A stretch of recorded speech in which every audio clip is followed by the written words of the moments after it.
ओम सहना भवतु सहनौ भुनक्तु सह वीर्यं करवावहै तेजस्विनावधीतमस्तु मा विद्विषावहै। ओम शांति शांति शांति। ओम सदाशिवसमारंभां शंकराचार्यमध्यमाम् अस्मदाचार्यपर्यन्तां वन्दे गुरुपरम्पराम्। श्रुतिस्मृतिपुराणानाम् आलयं करुणालयं नमामि भगवत्पादं शङ्करं लोकशङ्करम्।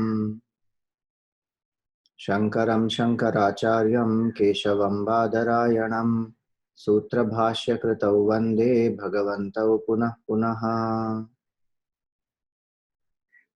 समस्तजनकल्याणे निरतं करुणामयं नमामि चिन्मयं देवं सद्गुरुं ब्रह्मविद्वरम्।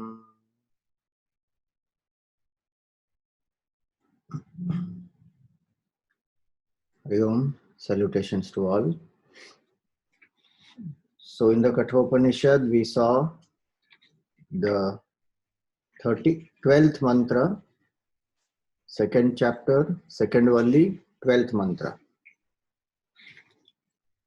We said about the self, that the self is one supreme controller, the supreme lord, Eko Vashi, Sarva Bhutantaratma, in the hearts of all the beings,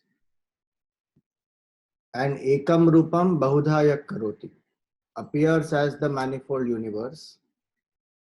Whoever sees this self in their own heart are the wise people. Tamatmastham ye anupashyanti dhiraha tesham sukham shashvatam na itaresham. For them is this permanent happiness, not for the others. Now when they say not for the others, doesn't mean any form of discrimination. It is just a question of eligibility. The right eligibility is cultivated by us, then we experience the self within. It can be anybody, irrespective of any forms of caste, creed, gender, nationality, anything. Now going further, mantra 13. So this mantra 13 is one of the most important mantras of this Upanishad, and quoted many places also. About consciousness, if one wants to understand, and the relationship between the inert and the sentient. In that context, this mantra is quoted many times. Nityo nityanam chetanas chetananam eko bahunam yo vidadhati kaman tamatmastham yenu pashyanti dhiraha tesham shanti shashvati netaresham.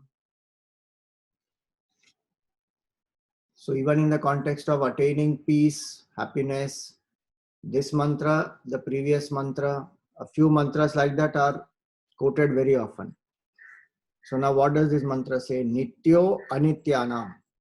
Amongst the imperishable, what is that which is, amongst the perishable, what is that which is imperishable? Nityaha anityanam. Chetanaha chetananam. What is the intelligence in the intelligent, or the sentiency in the sentient? Eko bahunam. Who is one in the many? Yo vidadhati kaman. One who dispenses the fruits of action. It was said even earlier, no? One mantra earlier it said that.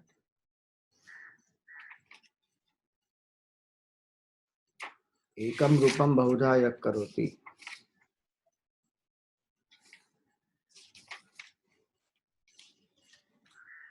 So eko bahunam yo vidadhati kaman. Tam atmastham ye anupashyanti dhiraha. That self, one who realizes in their own heart, tesham Sukham, earlier it was said, here it is Tesham Shanti. Tesham Shanti Shashwati Netaresham. So that also shows us how Sukha and Shanti are one. Generally, when we say Sukha, we mean some sensory excitement, some pleasure, some emotional gratification. But Sukha and Shanti, from Vedanta standpoint, are one, because it is not possible to separate both. One can't say I am very, very happy, but I am most disturbed. Nor can one say I am extremely peaceful, but very miserable. In general terms, we understand peace as absence of sorrow and happiness as some excitement of desire fulfillment.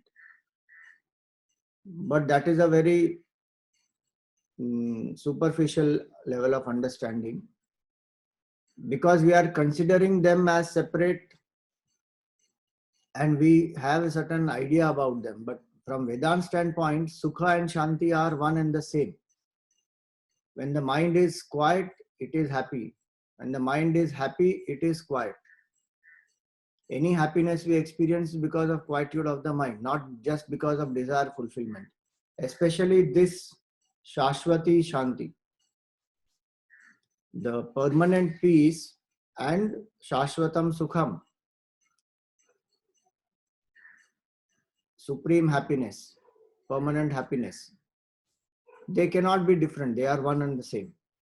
So the last two lines of both the mantras are similar. Tamatmastham ye anupashyanti dhiraha. Whoever knows this self in their own heart, they are the wise people. First two lines, now what is the difference? Nityo anityanam. So now let us see what is the commentary saying. Nityaha avinashi anityanam vinashinam.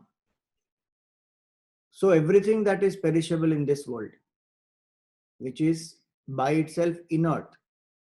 So here the word anitya means inert and perishable both.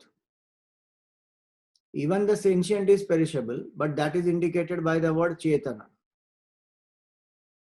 So what is inert? So this object, this book, this computer, this table, inert. Now what is, how is something classified as inert or sentient? So we say human being, living being, plant, bird, animal, all these are sentient. So now what is the classifying factor? Ki something is inert, something is sentient. So that which knows itself and which can illumine others is called sentient. Inert doesn't know itself, cannot illumine others. So the flask doesn't know itself, it can't illumine anything around. But any inert being will know itself and will be able to know things around. Right from plant onwards, all birds, animals, humans, all of them, sentient. So they are also perishable because the bodies will perish. Mind will also perish. But here the classification is done in terms of sentient and inert to say that it is there in both. So nityo anityanam, in the inert things which are perishable, and chetanaha chetananam, chetayitrinam brahmadinam praninam agni nimittamiva dahakatvam, agninam udakadinam atma chaitanya nimittameva chetayitritvam anyesham. So it is the intelligence behind the intelligent, the consciousness in the conscious. Those who are sentient beings, what is that which makes them alive? In this Valli only, if you remember, we have seen earlier one mantra, na pranena, na apanena, martyo jivati kaschana, itarena tu jivanti, yasmin etau upashritau. That a person is not alive because of prana shakti. Of course, prana is required for body to function. It's a vital energy. Consciousness is that which provides that capability to prana to keep us alive also. Metabolism and all the physiological functions that are happening are because of the presence of consciousness. So what is actually the life-giving spark is not prana. The life-giving spark is consciousness, which is what he's saying here. Chetaitrunam, Brahmadinam, Praninam, right from Brahmaji onwards, meaning the creator onwards, Brahmadinam, Praninam, all the other beings. If Brahmaji himself is enlivened by consciousness, now that is the meaning of that symbolism, where we see in Bhagavatam, it comes that from the Nabhi of Vishnu Bhagavan, Brahmaji is born. So there is a lotus that is coming out, and then the Brahmaji is born. Now we say what weird things. From navel, some lotus is how coming out. But that is the symbolic depiction, beautiful depiction, to say that even the creator, the total mind, Brahmaji represents Hiranyagarbha, the total mind. That total mind is enlivened by Narayana, the supreme consciousness, the absolute Brahman. So that is beautiful depiction of a Vedantic principle. Now when somebody is a child, in childhood one can't explain what is absolute consciousness and what is the total mind, and then how the creation happens. It is an appearance, it is not real. How to tell all that to children? But still the Vedic rishis and the great masters like Vedavyasa, they wanted to communicate this to the children. So beautiful symbolism was embedded in the form of this visualization. So from Brahmaji onwards to all the beings, however small they may be, including the bacteria and all of them, the life spark in all of them is consciousness. So now you see that which is inert is existing because of consciousness. Now what is the difference between inert and sentient then? If consciousness is there in both, why is the inert not manifesting that consciousness as life? Because the inert doesn't have the required equipment, that's all. The subtle body is not there. If one introduces subtle body in the inert, it will also become like us. It can talk, walk, breathe, everything it can do. Of course, the other senses are required for it, but the point is subtle body is not there in it. Subtle body is there in this. So though matter is same, this is 5 elements, that is 5 elements. Consciousness is also same, enlivening. So it is not that in the inert consciousness manifests in a little percentage, in the sentient in much more percentage. Not like that. Consciousness is same in both. Now how can it be same? It is the same. That's the humbling factor. In Vedanta, it equalizes everything. All forms of divisions are broken. What ego we have, we are the roof and crown of creation, completely pulverized to pulp. You are nobody. As a human being, if I think I am great, then that ego only is preventing me from realizing my permanent nature. Because consciousness is infinite. What is anything in front of infinite? It is nothing, it is insignificant.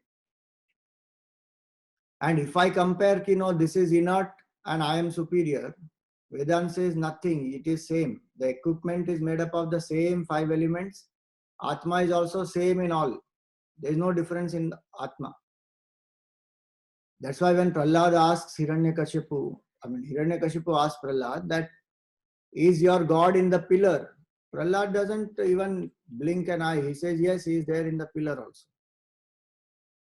That is the humility which it brings, that what we associate with our body, with our equipment, and then we think of ourselves as great. From consciousness standpoint, it is the same. Consciousness in this body, in the inert thing, and in the plant, in the bird, in the animal, in the trees, everywhere it is the same. No difference, absolutely. And the gross body also made up of same 5 elements. So then what is the difference? Only subtle body is the difference. Subtle body is subtler 5 elements. And that subtle body and causal body is not there in the inert thing. In a sentient being, the subtle body, causal body, both are there. So that has capability to express consciousness as life. Like electricity is the same. Now in a bulb there is a filament, so light will come. In a heater, they have whatever thermostat and other things, because of which the water will get heated. Now why can't bulb, electricity heat water in the bulb? Array, equipment is not there, that's all. Electricity is the same. So Vedanta in that way is a great equalizer, that everything is one only. There is no difference at any level. This also we saw earlier in the Upanishad, that anybody who makes even a little bit of difference, mrityo samrityum apnoti ya iha nana eva pashyati. If one makes this psychological distinction of superiority, inferiority, and then exploits the universe, destroys the universe, misuses the universe, then from death to death one goes.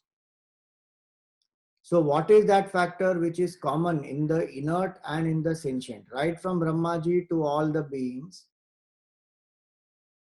is the same consciousness that is enlivening all the inert things. So the existence in that as isness and the existence here is same. Asti is same, or Sat is same. But this has subtle body, so that existence is felt as not isness, existence is felt as I am, as the awareness of my presence. Aham asmi. Idam asti. That is I am. That's the only difference. Because of subtle body, we feel I am. So there is a self-awareness. And we see that that is not there in the inert. So that is. So there is the isness there and the amness here is same. Only difference is that is not aware, I am aware. So consciousness as though is enlivening this, and so this is alive, that is inert. This is sentient, that is insentient. Now example given here by Shankaracharya ji is that water, when it is hot, then the heat of that water doesn't belong to water. So that's the example he has given. Dahakatvam agninam. Agni nimittam iva dahakatvam. The heat is because of fire. Agninam udakadinam. Just like in the water. Udaka is water. So in water, by itself there is no heat. When it is heated because of fire, then water becomes hot. In the same way, Atma Chaitanya Nimittam Eva Chaitayitritvam Anyesham. It is because of the Atma that there is a presence of sentiency in all the other beings. We generally think sentiency is by default there. And we take it for granted. How strange it is. No? We don't want anybody to take us for granted, but we have happily taken the source of our life for granted. Consciousness is that which is enlivening this body, mind, intellect. That is taken for granted properly throughout. Because no idea that there is a separate consciousness and that is me. One thing is that this is functioning on autopilot. It will work on its own. And whether I inquire about consciousness or not, this is anyway functioning. So all the more one takes it for granted.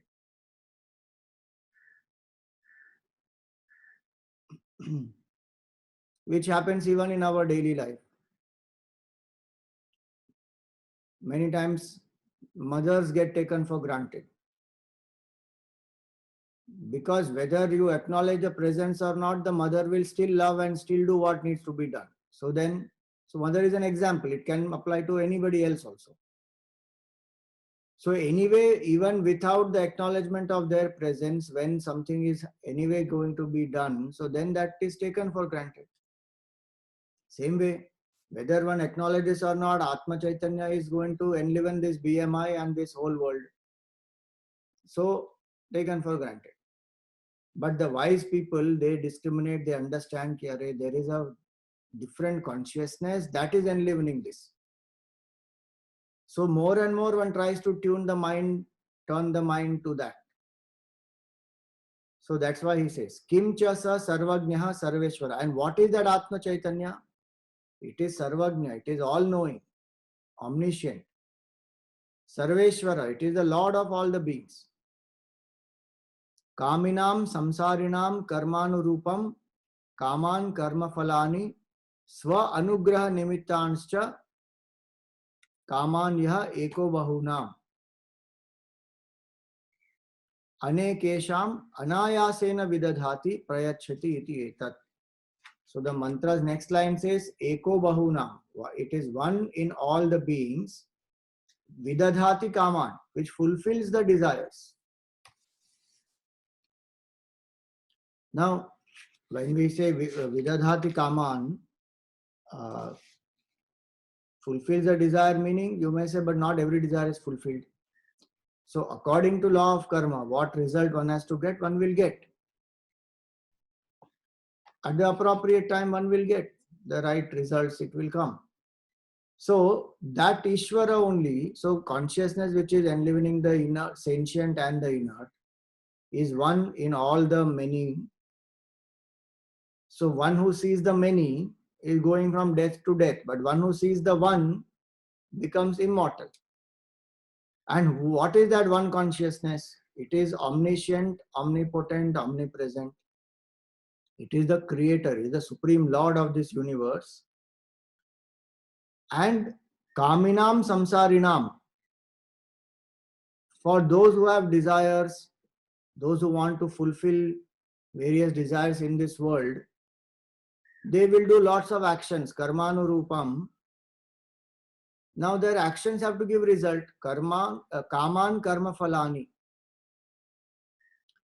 So because of desire, there will be action. Because of action, there has to be result, and that result they should be able to enjoy. So how does the result come? Result comes because of that Supreme Lord, Sarveshwaraha. Vidadhati Kaman means one who fulfills the desires of the jivas as per their karma. Not arbitrarily, not out of any partiality. So if something has come into my life, it has come because there is some karmic consequence, some karmic reason behind it. As a consequence of that, I am facing this today. Cause and effect will work. Randomly doesn't happen. So what is that power which makes the law of karma function? Because any law will not function on its own. There has to be a sentient law-making entity, the law-enforcing entity. So that entity is this consciousness, functioning through the creator and dispensing the fruits of action as per the jiva's karma, whatever the karma of the jiva may be. But one important thing is that the jiva's karma does not come to the jiva just by the law of karma alone. This consciousness is that power presiding over the law of karma as Ishvara. So we say Ishvara is the karma phala data and karma adhyaksh. The capability of this equipment, karana, the capability of this equipment to function. Suppose the mind is thinking, body is acting, intellect is, we, analyzing. That capability is because of presence of consciousness in us, which is one with Ishvara. And it is that very consciousness in my heart, in the hearts of all the beings, which makes it possible for the jiva to get the results of karma. So vidadhati kaman means that Ishvara, according to, see, it is Ishvara's job to see the total picture and give the results appropriately at the right time to the jivas, because Ishvara only brings karma, jivas together. That's why we cannot dispense away with the fact that there is a Ishvara. Shankaracharya ji explains this in detail in the Kenopanishad Bhashya, where proof of God is given. One of the biggest proofs of God is law of karma itself. What else do we need to have proof of God? If I think that God is some person sitting up there in heaven, then there will be a lot of debatable questions on that. But that intelligent entity, because of which the law of karma is able to function, how is it that every jiva gets their karma phala? Each jiva comes into this world because of their past karma and interacts with so many jivas. Who brings them together? What factor decides that now this jiva's karma and this jiva's karma are matching, now they must come together? As a jiva, one cannot know. Okay, this is my karma, now I have to transact with this person, so now let me go and build a relationship. It is impossible. We don't know our own past karma, because so many lives we have taken. Every life, when we drop the body, memory gets reorganized and karma goes into the unconscious mind, what psychology says. Vedanta says it will go into the causal body. So we don't know our own past karmas. How will we know the karmas of other jivas? And how will we know that now it's the right time for us to come together? It is Ishvara only who brings all the jivas together, makes them experience certain things. The karmic connections are built. And when karmic connection is over, separated also. How is it that satsang is happening right now? Who brought all of us together? Who brought this technology together? Ishvara's job it is to bring all this together. So though it is shown that Bhagavan is very relaxed, all the three gods are very chilled out, relaxed there, Brahma, Vishnu and Mahesh. It appears they are not doing anything. Brahmaji is sitting in meditation on a lotus. Vishnu Bhagavan is lying on the Sheshnag in Kshir Sagar, in the ocean of milk. And Shivji is meditating in Kailash mountain. Are, how is the creation going on then? No, they have appointed devatas. Karma Kandis, they will say, they have appointed devatas and devatas are taking care of this creation. So we must do karma and ritual and offer the ahutis to the devatas and they will bless us. We will get fulfillment of desires through the devatas. Are, from where did devatas get that power? How do they have the power to bless? And Devata also is a jiva only, just a better jiva than us who has done more punya karma, who goes to that level. So jiva by itself cannot know. Jiva is very limited. Alpagnya it is. Here it is Sarvagnya is used here. Sarvagnya, Sarveshwara, the Lord of all the beings. So though Bhagavan is shown as sitting quietly or relaxing or meditating, intense thought activity happening.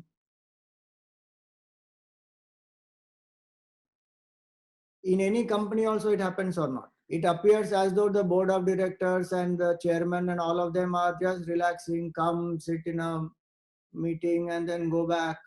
Array, they sit and take all policy decisions. What should be the goal, what should be the target, how to achieve it, and then the performance appraisal, this, that, so many things they will sit and do. Actual execution somebody else is doing out there. Executives are appointed, managers are there, team leaders are there, teams are there, they will do. But strategy and everything is coming from the top. So Ishvara's job is that. Ishvara brings all the jivas together. Ishvara makes the karmas happen. Ishvara gives the karma phala also. So then why are they shown relaxing? They are shown relaxing because that is how it should be. Ishvara does everything. Ishvara is a karta, but Ishvara doesn't have any problem. No stress, worry, tension. Jiva is only an instrument, but Jiva takes all stress, worry and tension on the head.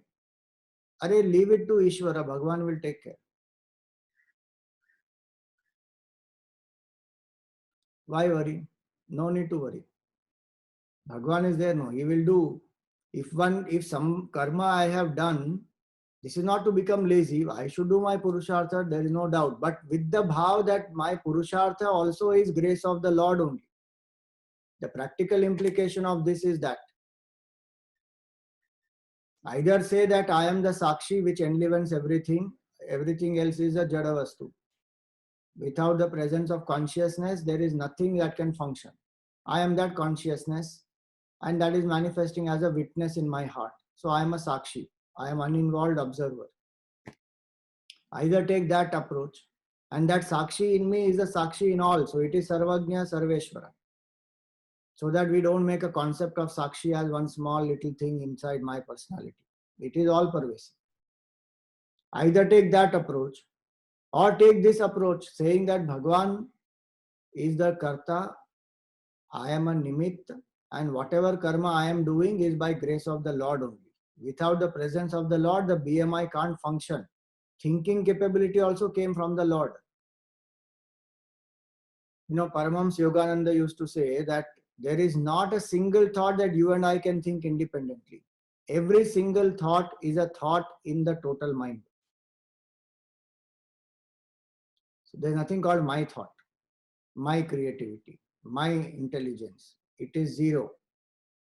Oh, no, it is mine. No, Bhagavan gave me the buddhi. That I is only the problem.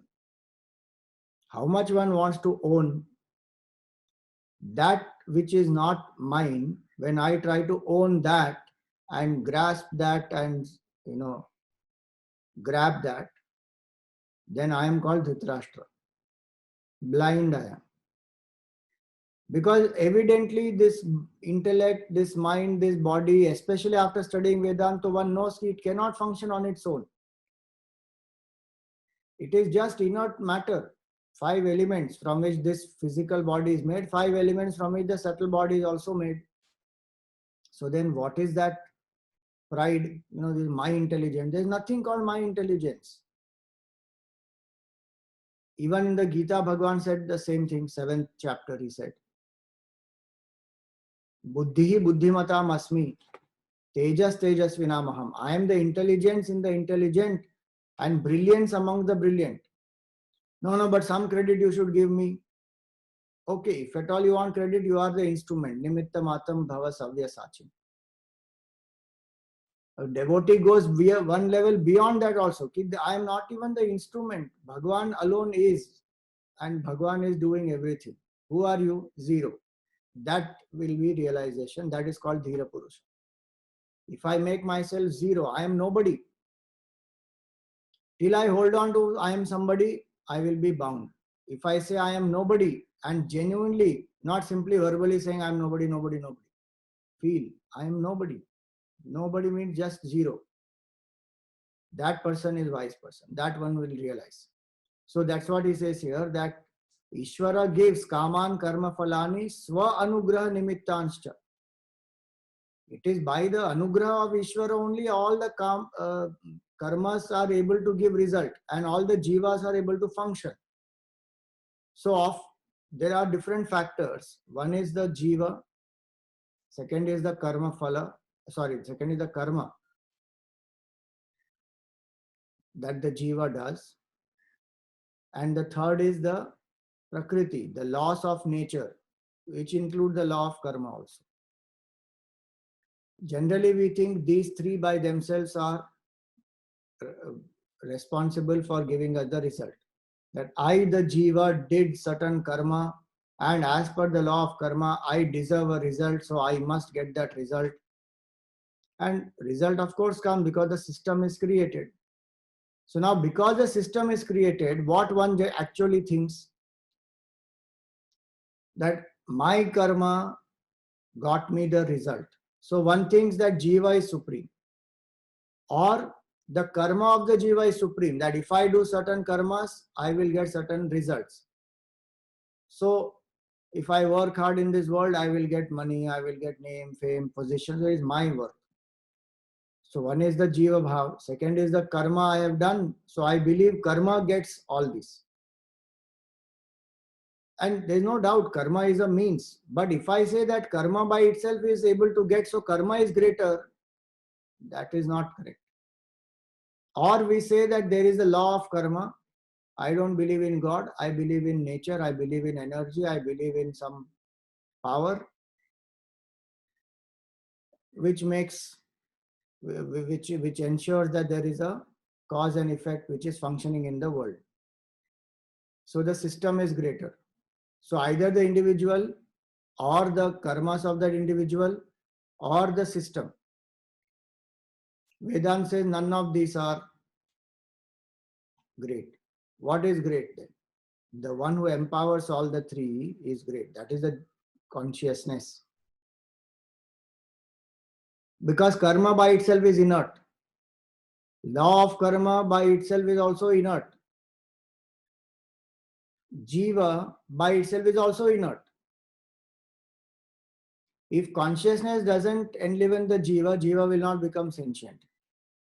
Karma by itself, though, anyway, is jada vastu. Karma doesn't know anything. If karma was intelligent by itself, then wrong karma will never happen. It will self-correct itself. But that will never happen. Because jiva is, the karma is inert. It is just action. Ramana Maharshi asks this question in the Upadeshar. First verse of Upadeshar, he asks that. Karturajnaya prapyate phalam karma kim param karma tad jadam. It is by the grace of that Supreme Ishvara that karma phala we get. Karturajnaya prapyate phalam. Karma kim param. How is action supreme?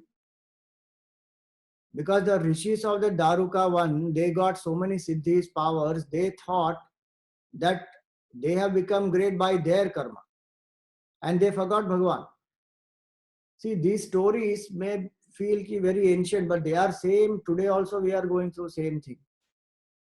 We believe that everything is by action, our effort, and we have to achieve, and without that nothing is possible, and there is no God. It is all science. It is all cause and effect.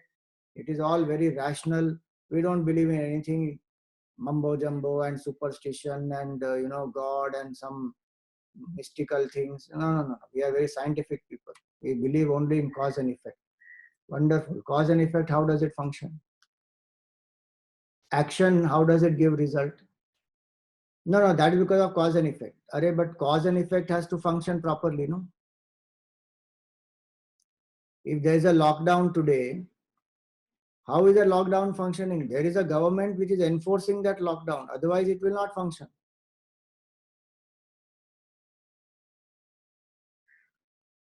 So the idea here is the rishis of Daruka one. Daruka actually means a puppet. In Sanskrit, the word Daruka means a puppet. A puppet has no life of its own at all. Then how is the puppet making movements? That is the puppeteer controlling. The voice is also from the puppeteer. The movements are also from the puppeteer. It doesn't have anything of its own except that physical structure. It cannot make any movements of its own. All the movements are done by the puppeteer. That is not very easy for us to accept, and that also as a human being not at all easy. How much ego comes? You mean to say I am nobody? Yes, nobody. Just like that puppet, exactly like the puppet. The voice also comes from Bhagavan, movements also come from Bhagavan. The entire story in that puppet show is created by Bhagavan. But what is my role in it? Do you exist independent? No. That's all we have to realize. What Vedanta is saying is realize that I am nobody. However great I may be, I am nobody. Because everything is happening by Ishvara's kripa only, anugraha. Karman karma falani swa anugraha nimittanscha kaman yaha. And that Ishvara is one, eko bahuna, anekesham, anayasena vidadhati, prayachati iti etat. Anayasena, effortlessly the karma phalas are given to us. See that. That's why I said Bhagavan is taken for granted. We do small little thing with great effort and we get exhausted, tired, fatigued.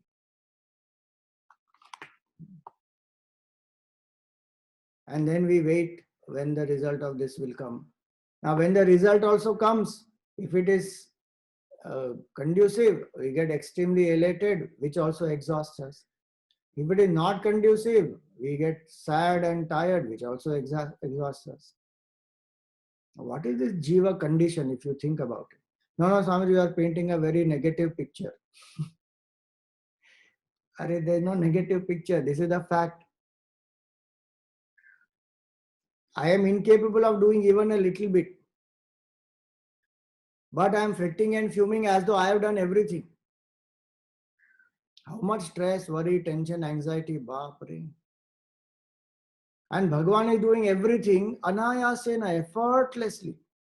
And he only is actual karta. It is like the puppet taking all the stress. Puppeteer is doing everything. What are you doing? No, but hands and legs of mine only are moving. Physically, if your hands and legs are moving, then sleep. Bhagavan has given enough capability for the body to rest and recover. Sleep. Physical work doesn't stress out. Stress is because of ego, about insistence, about attachment, about all kinds of false notions which are there in my head of doership, enjoyership. That is causing all the stress. You realize master also works. How much they work? No stress. And so much work happens through them. 1200 years after Shankaracharya is gone, we are still reading his book. Just imagine what work he went and did. You and I write something, even after 5 days, nobody will read. 1200 years after he went, we are still reading his book. Why? Because the person has become empty, zero. So when one becomes zero, effortlessly actions will happen because there is no sense of doership. One has surrendered, saying, Bhagavan, you are the karta, you are the bhukta, I am zero. Use this equipment as you like. Over. And the intuitive insight will keep coming. Now do this, now do that. The thoughts will keep coming. What one has to remember at that time, these are thoughts coming from the Lord. Bhagavan will guide from inside. He is Antaryami. That's why he says, Eko Bahunam. He is there inside the hearts of all. The one supreme in the many is this Lord. So Bhagavan only will prompt from inside what one should do, what one should not do. If I am just attentive to that conscience, the voice of the Lord within, I should not say conscience only, it is consciousness which is enlivening the buddhi, so conscience is functioning. Consciousness enlivening a pure intellect is called consciousness, enlivening a pure intellect is called conscience. That voice which tells us this is right, that is wrong, do this, don't do this, that's the conscience. From where did that conscience come? Consciousness enlivening a pure intellect is the conscience. So it will tell what should be done, what should not be done. Effortlessly actions will happen. And no sense of burden, no doership, no enjoyership. It is such a light state. Big work may be happening, huge projects may be happening, or a simple small thing can be done. With equal ease, one will do it.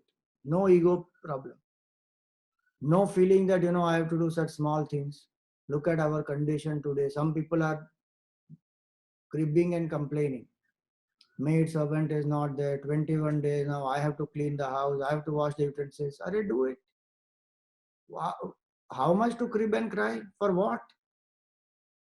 Be grateful that you are alive. There are people out there who are suffering, struggling, dying. But small things one has to do. In that also one cribs. And then big things one has to do. Oh God, I have to do this, I have to do that, and the whole thing is collapsing. I have to revive it. Okay. Either ways one takes stress. This is complete unburdening, whether it is small work, big work, whatever work it is. Effortlessly one keeps doing. Why? Because I am not the karta only. Why does the instrument have to bother? The doctor will bother, no? Whether it's a minor surgery or a major surgery, doctor will bother. What is the job of instrument? Just be available. So that's what he says. Anayasena swanugraha nimittanscha kamanya eko bahunam anekesham anayasena vidadhati prayachati iti etat. Tam atmastham ye anupashyanti dhiraha tesham shanti uparatihi shashvati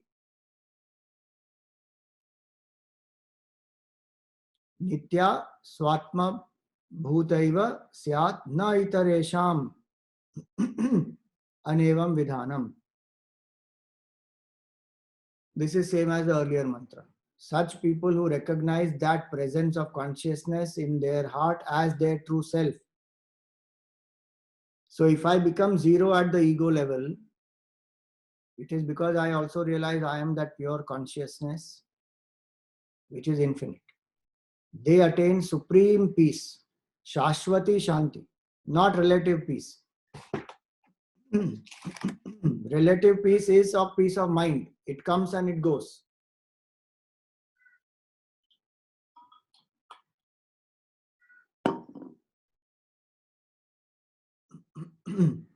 So this relative peace is the peace of mind that comes and it goes when, let us say, mind is in Sattva Guna, very peaceful. Some meditation one has done, some good work one has done, spending some nice time, quality time with the family, peaceful, happy, which is good, no problem. Mind is the relative peace is important. So when the relative peace is sustained for a longer time, the mind has got purified, then it will contemplate to realize these things. And when one experiences the self, that is the peace of the self, Shashwati Shanti, which was earlier was called as Sukham, Shashwat Sukh, Shashwat Shanti. They both are one and the same. So that is the goal that one seeks. I want permanent happiness. I want absolute peace, not the peace and happiness that come and go. That is very temporary and that is only at mind level.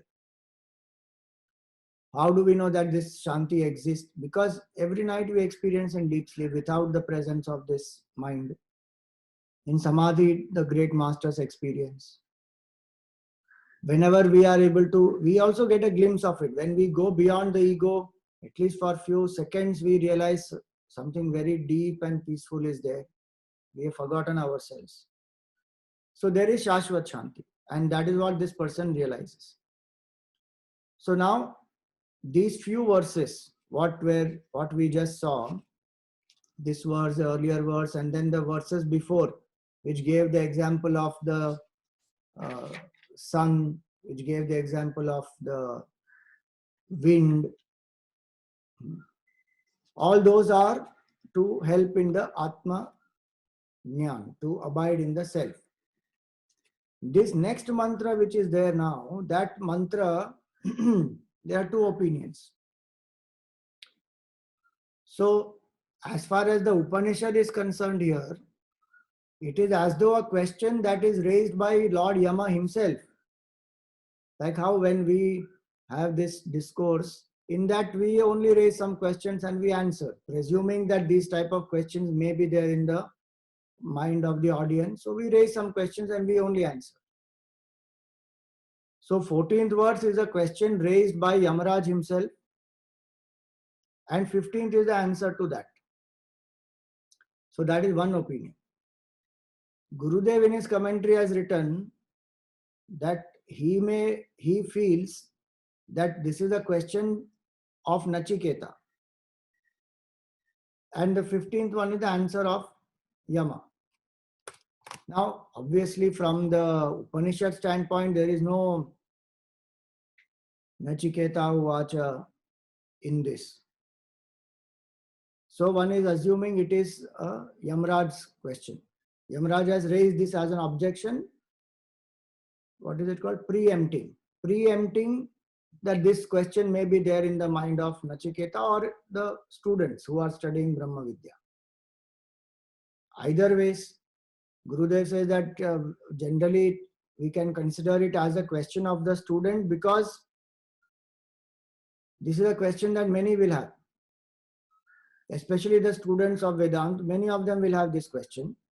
And this is one question that even Upanishads, in different Upanishads at different times, the same question is discussed because it is something which requires more clarity. So now what is this question you see? Tade taditi manyante anirdeshyam paramam sukham katham nu tad vijaniyam kimu bhati vibhati va. Tad etad, that consciousness is here, is this. Iti manyante, it is believed, it is understood. What is that? Anirdesham, it is that which cannot be explained, defined. Paramam sukham, absolute bliss. Katham nu tad vijaniyam, and how to know that? Kimu bhati vibhati va, does it shine on its own or does it shine in the light of something else? Bhati vibhati va. Meaning, see, generally we know anything because of the perception through the body or feeling of the mind or thoughts of the intellect. Now, if one transcends all these three in that state of contemplation, one has withdrawn from the body identification, transcended the mind and intellect, one is absorbed in the samadhi avastha. The usual means of perception are not available, BMI not available. Then how will I know the self? That is one question. Katham nu tad vijaniyam means that. How to know that? Because usual modes of perception, feeling and thought, they are not there. The BMI identification is not there. Now how to know? Because we are not used to any other means. We are used to only these three. Now how to know? So kimu katham nu tad vijaniyam. So that is one part of the question. Second part of the question says, does it shine on its own or it shines by something else? Meaning, is it self-illumining or it borrows power from something else? Bhati means self-illumining. Vibhati. So Vibhati has two meanings. Meaning, does it take light from somewhere else? That is one meaning. So is it self-illumining or it takes light from somewhere else? That is one meaning. Second meaning, is it self-illumining and is it capable of illumining the rest? Because what was said earlier in the mantra, Atma is that which is the sentient factor in that which is sentient and in that which is inert also.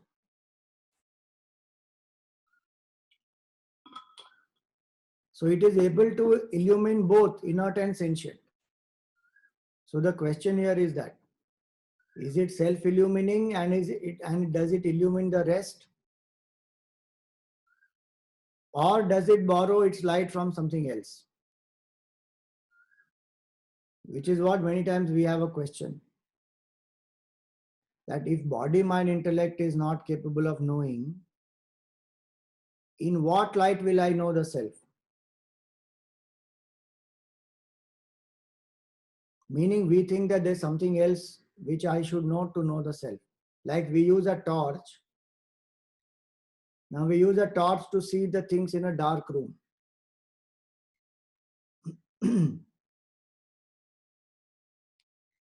So when we use a torch to see in a dark room, now if torch is not there, how to see? So I need some other light. Maybe the cell phone. Maybe I should put on the switch in that light, in that room. Something. Some other light I need. Because the thought there is that by itself object is inert, something else is required to know it. So that logic one is applying here also. So the BMI is like the torch. So if this BMI is not there to know, then do I need something else to know? Or is it by itself it will reveal? And if it is self-illumining and reveals itself, then how to know it? Because all my modes of knowing are gone. So now that is the question. This question and the answer we will take up in our next class. In what we did today, anything to ask or share? Hari Om Swamiji, Nirja here. Hari Om, Haji. Just a little while ago, you were talking about, when you are zero at the ego level, and there's one more thing you said. These two are required to attain the Shaswat peace. So what was the second thing, Swamiji? One is to become zero at the ego level. Now I only don't remember. I think, was it... I don't know whether I said it is the instrument, I should be an instrument, or that when I am zero, then I become one with the Supreme. I don't know. Means we were talking about that only, that when you realize that you are not the karta, then there's no burden of the actions on you. And then the efforts and the actions just flow effortlessly. Effortlessly. Yeah. So you are asking what is the second factor? Yeah. Surrendering to the Lord, right? It would be zero at ego level and knowing that He is doing everything. The consciousness is responsible for it. Correct. So that's the second factor, is the knowledge part or the surrender part, that Ishvara is the karta or consciousness is the illuminer. Either of these. Consciousness is the illuminer of the BMI. BMI without it is zero. And if that's the language of knowledge. Language of devotion is Ishvara is the karta. Ishvara only is the bhokta also. I am only a instrument. Om Purnamada Purnamidam Purnat Purnamudachyate Purnasya Purnamadaya Purnameva Vashishyate. Om Shanti Shanti Shanti. Hari Om Shri Gurubhyo Namaha. Hari Om.